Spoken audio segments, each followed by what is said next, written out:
Welcome back to Retro Wednesday, the Tidarium Hanger. This is Mike, and today I want to talk to you about the Filmation's Ghostbusters that were made by Schaper back in 1986. We're going to talk about all of the figures. We're going to talk about a little bit about the vehicles and the playset, but this is mostly about the figures. And are they great figures? Are they bad figures? Do they look good? Do they display well? We're going to talk about all this coming up.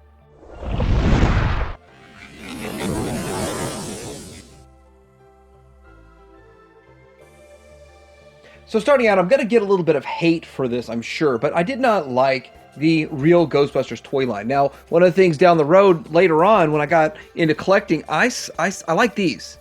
And there's something about these that are kind of fun, and if you can get them to work right, I thought these were pretty cool. But the standard Ghostbusters I felt were just kind of boring, and the gimmicks were pretty interesting when they had the gimmicks down the road. Now, a lot of the hardcore Ghostbusters collectors don't like the gimmicks so much, like the glow in the dark and all that kind of stuff, but I kind of like the gimmicky stuff, so that's what I went after. I don't really go after this, but I kind of really enjoy going after the Schaper stuff. Alright, so here's how this toy line more or less scales with a bunch of different old toy lines. So we got G.I. Joe, the 3.75, we got the little bit bigger, which these are about the same size with the superpowers, and we have the Visionaries, Cops in the back, which are a bit bigger, and then good old Lion-O from Thundercats, and then Centurion. So kind of get an idea of how he scaled back in the 80s. Within this toy line, the figures range inside, with Primeval being so big, and then of course this little guy being so small. But with all of that, I think it makes for a much more interesting display and a much more interesting toy line. So Jake seems to be the leader of the group here, and he comes with this yellow sort of a two-handled gun there, so it's used for shooting the ghosts and all that kind of stuff, and so interesting there. Now the show was kind of goofy and kind of made this guy look goofy in the show too, but he was sort of the leader for the most part. He was the one that seemed to be most heroic and all that kind of stuff, but he does look pretty interesting. Just, well, actually he looks very boring. Now he is supposed to come with a backpack. Now one of the problems with backpacks is that they break. Now most of the ones I see and collecting right now, they're almost all broken. The only way I got one that's not broken is to get one complete. I believe they reused the same exact backpack on both these guys, but this one here is not broken, and it was already in his back. I'm not even going to take it out. It just feels like it's in there tight. If I take it out, I might break it. So anyway, I can show his backpack because his is the same. Eventually, I'll get an unbroken one. I just keep passing on all the broken ones. Even though I can fix them, it's not much fun. Most of these figures have about the same articulation with the head side to side with 5 POA, arms and legs, and that's it. So very cheap construction, but I have to admit, they all look pretty good on a shelf, even though this one's probably the most boring in his, what looks to be kind of like jungle explorer fatigue. And he's got all equipment there. Like, that's kind of cool. I'm glad that was molded in and not an accessory, because that thing would have gotten lost. I've already kind of shown him, and I should have probably just started with him because of his backpack and all that kind of stuff. So this is Eddie, and he's kind of interesting. He's got this big old red gun, which it's giant. These are big, giant accessories. They're just huge, which is good, but they still seem to get lost somehow, some way. Looking at his head sculpt, he's got a nice head sculpt, and I think they all do. They got a lot of personality to it. In fact, with this hat that he's got these pieces right here. These straps look like they're flapping in the wind.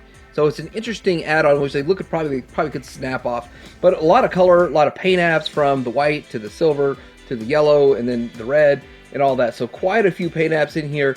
That makes it look pretty cool and pretty interesting, and with his backpack and all that kind of stuff. So chasing down the backpacks seems to be the biggest problem, and the accessories. I think I'm missing 2 accessories overall, but still pretty cool looking figure, and he looks good on the shelf. But still, the good guys are the boring ones. The fun ones are the bad guys. The next up on the list is Tracy the Gorilla. He's got the 5 POA articulation, but he's shaped kind of like the new He-Man, the new CGI He-Man figures with just a giant upper body and tiny little legs. So that I always thought was strange about him, but it was kind of animation accurate. This is his backpack that he has, and I did happen to score one of these unbroken, so I usually don't store it on him. This one actually I was able to put in and take out without breaking anything. So anyhow, that's how he looks like without his backpack. I'm always terrified of breaking those things anyway. You do get some spots on his weapon, and almost every one of his weapons shows some spots on it, but he does have a nice looking face sculpt. I do kind of like how he looks. He looks kind of happy.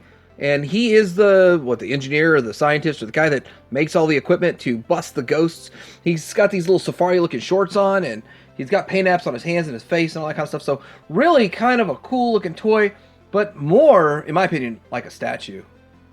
So next up on the list is Futura and her Time Hopper. Now, I don't know if these were sold together or just separately, or she was an option with it or anything like that, but I know I got one. I actually cobbled together 2 of them to get one that looks pretty good, but I still can't get that light to work. So I think it would be a pretty cool, interesting function with right there that all supposed to light up, but I can't seem to get it to work. Anyway, old school technology. Now this figure herself looks actually pretty cool. She does have rooted hair and kind of like a doll kind of thing from back in the day, but it's interesting how there are 3 females in this toy line. Maybe 4 if you really want to count that other one, but looking at her, she is a very cool looking figure, and I don't like the fact that her plastic gets spots like some of the other plastic in here, and her headset that is missing. I've only seen one pop up, and man, those things are expensive. So I just passed on it thinking, oh, I'll find a cheaper one or just get her complete and move on. Complete and without the spots was kind of my plan. Didn't work out for me, but they still look so good even without her headset. That headset is really kind of cool. It's kind of a blue one. Anyway, she does have these giant, this is kind of 70s here with these arm sleeves that are going on right there. Like it's a 70s style, like, hey, in the future we're going to have an amped up version, and then there's a writing on the back and stuff. So she still looks pretty cool. Very thin, very petite, very ladylike, like a very good female character. I really like how they did this, and every single sculpt seems to work. Next up is Jessica, and she's got a bunch of crazy rooted hair here. Let's play with her hair. And the thing about her is that I can't seem to get her to stand up to save my life. I mean, if I mess with it, I can get it, but the plastic is real kind of malleable. You can move it. It's flexible. So, and anyway, she has the 5 POA on her and everything like that. So, nice head sculpt. The face looks pretty good. Well, it kind of looks like a doll, whatever. I guess she's supposed to be like the pretty girl or something. But she's a redhead. She's got crazy hair, whatever. But nowadays, you don't see stuff like this. You just don't see stuff made like this day and age. Very simple, kind of plain dress. So, I think Futura was a lot more interesting than her. But still, kind of cool figure, and I guess you got to pick her up if you want to complete. I think, what are there, 10 or 12 figures in the toy line? So next up is Belfry and Rabat. So I think Belfry's like a good guy bat, whatever. That's interesting. Maybe a ghost. And then there is the bad guy, which is the Rabat. And they come with this other sort of different backpack. So I want to show there's different backpacks. This is the one that comes with Tracy, the gorilla, and then this one comes with this set, and it also comes with other pieces that are supposed to go with it that I don't have. But I think this plugs into the back of this other guy. It's really the only thing that makes sense to me is that it would be a backpack for him to wear, since he does have the holes in the back, and we'll get into him next and talk about him next. But so kind of interesting that they would include an accessory that goes with another figure, because I don't see how it would go on either one of these. That was a ghost. The ghost just hit me. Okay, anyway. So, still kind of cool. Now, with this guy here, he's got head articulation and small little piece there. And then this guy's got arm and head articulation. So, they also make much smaller toy line. I think they're a little smaller than this. A little smaller than these guys. But they're real cheap. I don't know, miniatures or something. But looking at the pictures, it's really hard to tell if these guys are which line they go to. So you really got to do your research to try to figure out which one of these you're getting, because sometimes you buy this and it comes in and it'll be like that, I guess. I never made that mistake, but please don't make that mistake if you're collecting these things. This guy here does look kind of cool, and this is what they look like from the back. So these were sold as a set. A lot of fun. Let's move on to the next baddie of the baddies. This one here is, I think, called Fangster. Okay, now I don't think he comes with an accessory. I might be wrong on that, but from everything I've looked at, I just don't see him with an accessory. The only accessory I saw, of course, what I showed you was this that came with that 2-pack of figures, and he's probably kind of cool looking. He looks like a werewolf of London or something. Like, I'm a werewolf. Rrr. But he's got green on him. Maybe it's just, you can put him in a Teen Wolf display, something like that. And just a lot of paint apps to it, so pretty good. This one actually looks like he's in pretty good shape too. Not much wear to him, not wear and tear, so I kind of like that. But I think this is one of the more common ones. He's pretty simple, pretty easy to get, and I don't see why you wouldn't want to have a few of this guy, because he looks like he'd just be like a background monster, just to kind of make it look like your monsters are there. But he's big, and he's one of the bigger ones, but not the biggest. Next on the list here is fibface. Now, fibface has one unique characteristic about him or her. So I don't know if it's a dude or a girl. I thought it was a female. Like, I bought this and I was like, oh, it's a female. I watched a few episodes and I don't really remember if this was a dude or a female. So instead of assuming the gender, if you know, let me know.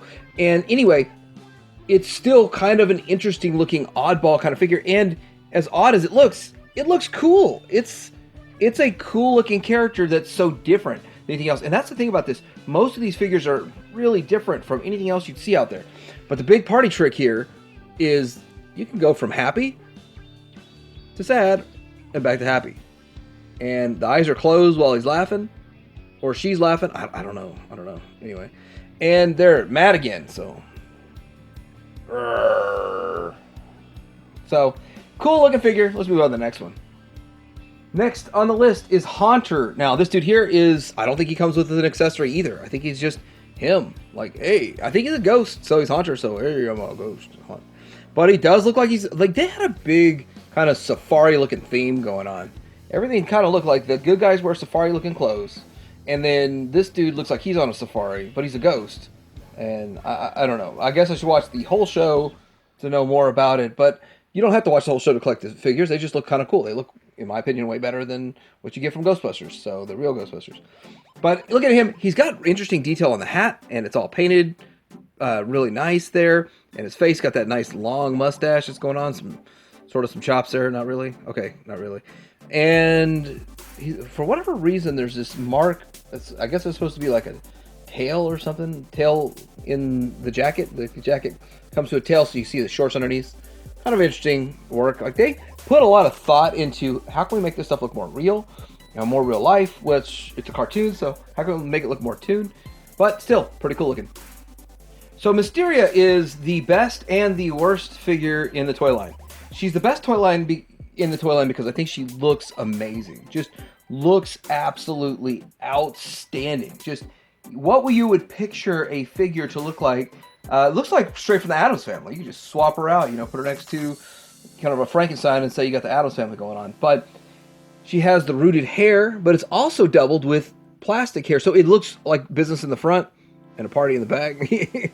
But she has very limited articulation. She has 1, 2, 3, 4 points of articulation instead of 5. She is the only one with a waist swivel that I think the only one. Maybe Primeval has it too because they're similar construction.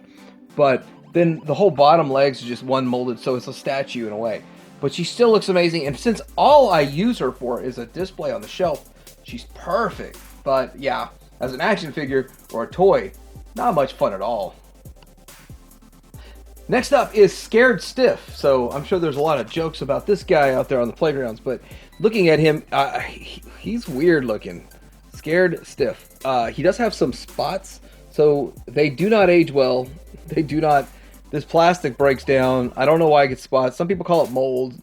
I don't know at all why this plastic gets these spots. And it's certain toy lines do it, and some toy lines don't do it at all. I don't really see it on G.I. Joe's. They just color, but they don't get these spots on them. So anyhow, with this guy being a pale, lighter color, it shows up. It's just so obvious. But he does look cool. He's got that scared look on his face and some paint all through here.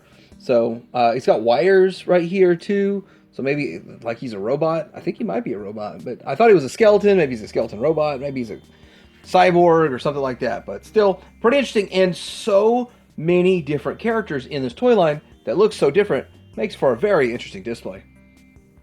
So the last figure on the list made me adjust the camera because he is the biggest and he is really scary and cool. And he looks like he's, okay, again, I don't know all the lore on it, but he does look like he's sort of robotic with that face. And he's got some blue sort of sunglasses going on right there around his eyes, and then kind of a greenish head. And what's going on under there?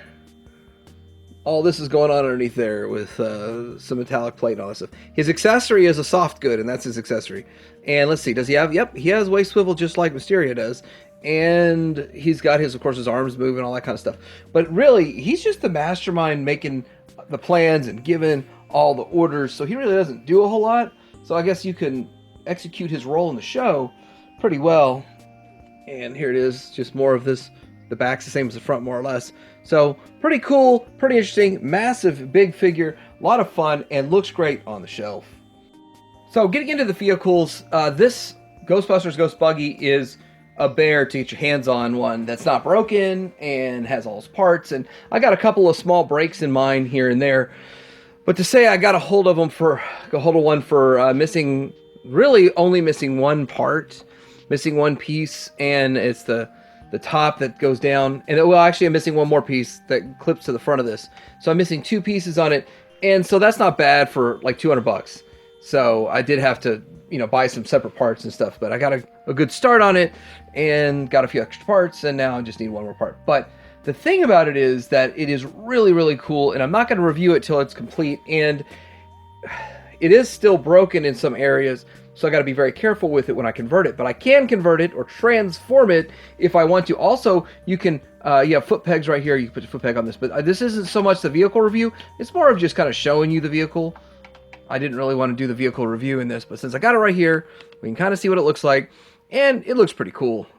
So next up is a scare scooter, and mine is missing that front wheel there, but I guess you can put a figure in the back here too. So not really a review so much, but yeah, since I'm missing that wheel, it kind of sucks. But it is cool because you can do a couple of things with it. First of all, you can convert, and again, this construction is always scary anytime you do anything with it. But you could turn it into an airplane, sort of. Truth is, this is the first time I've ever done this with this thing. I was like, is it going to break? Don't break. And then you can put someone on the back. Yeah, it does look like it was made for her or him. And there it is, flying around. Pretty cool. It's interesting. So many interesting things. I was going to use this skull on top of my Ewok battle wagon. Lastly, I want to show two more things. This is the bone troller I have on the back of one of the comics. And so there's the bone troller, which you put Primeval in it, and he stands right there in that little B spot there, that big figure. This thing's huge. This thing is really huge. Would be awesome to get my hands on one of those. And now the playset itself is almost impossible to get. Almost impossible. When they pop up, they sell for generally like $500. I've seen a couple of them go for $500 near complete. So, but people will sell parts for $100 a part. So it's just crazy. I don't want one that much, so it's not that big of a deal to me. If I get one, I'd love to review it though, because it looks amazing. So this has been my look at pretty much the entire toy line of the Schaper Filmation Ghostbusters, and these figures look pretty good. They display amazingly on the shelf, and I like them for what they are. Now, there's not much to collect. Really, there's only a few vehicles, and 3 vehicles, 2 play sets, and 10 or 12 figures, something like that. So with that, it's a pretty easy toy line to collect, aside from the vehicle and play sets. So with that, do you guys like this? How many of y'all even knew this existed? How many of y'all like to collect this? How many of you hate this because you love the real Ghostbusters, or love this because you love the real Ghostbusters? And how many of you are like me that like this, that don't really care so much about real Ghostbusters? I'm kind of warming up to it now with the stuff in Walmart, but I'd like to hear from you in the comments below. Like and subscribe. The Dream Hanger out.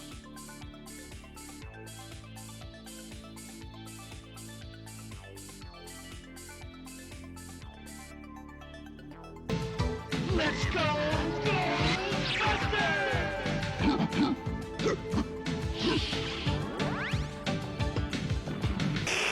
Free at last!